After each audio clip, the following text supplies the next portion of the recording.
Well, hello everybody, it's Grandpa Scott. It's another great day in the neighborhood, and we've got a new story and a great adventure before us today in a new book that we're going to be reading. And we've got a special guest with us. You see who's on my shoulder? Yeah, that's Rudy. Rudy the squirrel. And he thought he'd come by and listen to the story with us. Is that okay with you? Great. Well, today's story is called David and Goliath. Have you ever heard of the story of David and Goliath?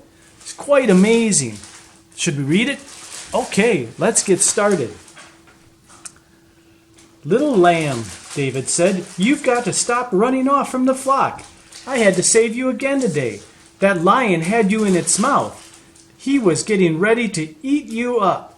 The lamb nestled in David's arms as David talked softly to it, and it felt safe with David, the shepherd boy. I'm leaving you now to go visit my brothers in the army of Israel. They are fighting the Philistines. My father wants me to take food to them. Now you must stay near Jethro while I am gone. He's the shepherd who will take care of you. Oh, so he's giving instructions to that little lamb. David put the little lamb down and picked up the bundle of food, but as he walked away, the lamb started to follow him. No, David said, you can't go with me. Now run back to Jethro. The lamb stopped and looked back at Jethro as David walked hurriedly away. David wanted to get to the battle. He wondered how his brothers and the Israelite army were doing. He wanted to know if they were winning. David enjoyed going to the army camp. It was always exciting to see a battle. David wished he could be in the army of Israel, but he couldn't. He was much too young. But I am not afraid to fight in the army, he thought. God is with us because we are his special people. David was really confident in God, wasn't he? That day, as he neared the army camp, David noticed something was wrong. The soldiers of Israel were preparing for battle, but David could tell they were afraid. I wonder what they're afraid of. Do you know, Rudy? No. Well, let's see. Then a loud voice boomed across the valley. You Israelites are a bunch of cowards. None of you will fight me. David looked up there on the nearby hill. Stood the biggest man he had ever seen, a giant almost 10 feet tall. This giant named Goliath was covered with armor. His whole body was in metal covering, and in front of this giant was a big shield carried by another soldier. Oh my, he was a scary dude, huh?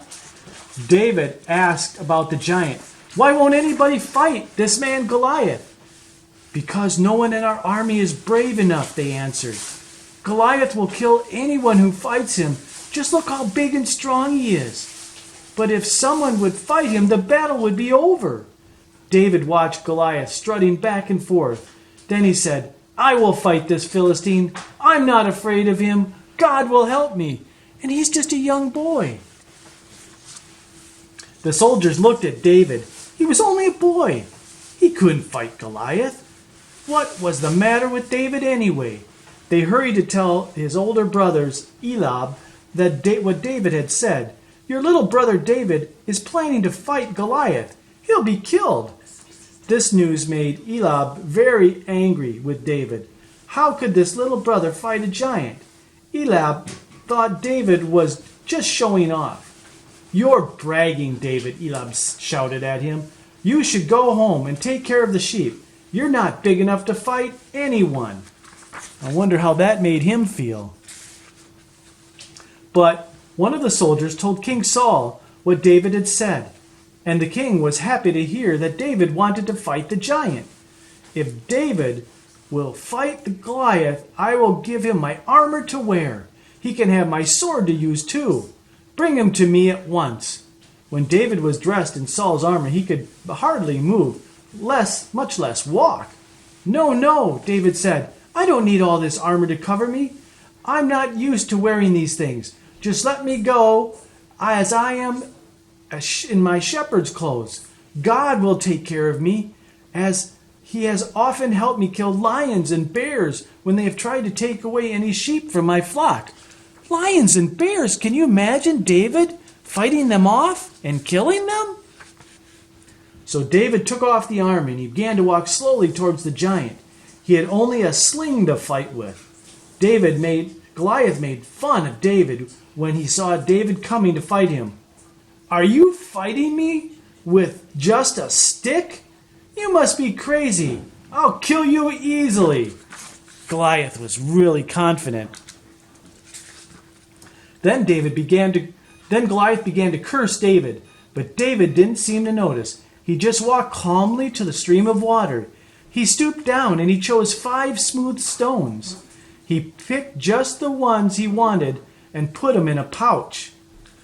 Then David answered Goliath, "You come to fight me with sword and spears, but I come to fight you in the name of the Lord, and he will help me kill you and win a victory for Israel." Wow, David is confident in what God was going to do, even though he was just a young boy. As Goliath came near, David began to run toward him. All the soldiers of Israel watched in fear as David got nearer and nearer to the giant. They couldn't believe it was really happening, and David didn't seem to be afraid at all. He just reached into his pouch and took out one of the smooth stones. He carefully put it in his sling. Then, with all his strength, David flung it towards Goliath. The stone flew through the air faster and faster, went it straight for Goliath's head. The stone struck the giant in the middle of his forehead, and immediately he fell down.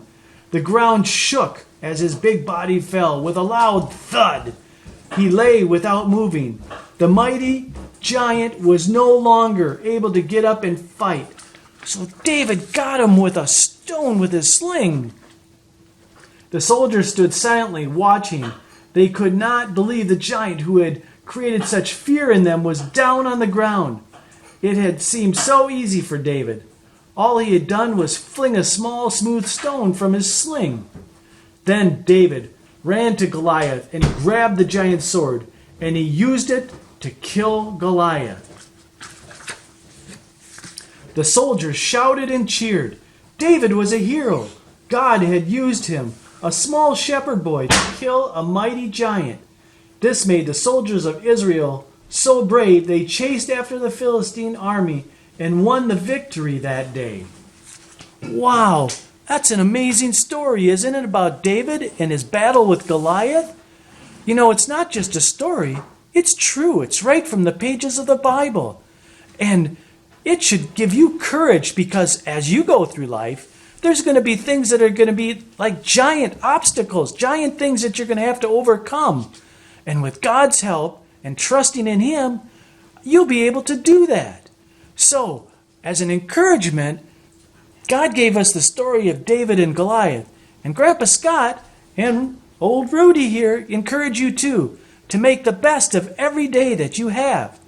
But now's the time to go outside and have some fun, because this David and Goliath story is all done.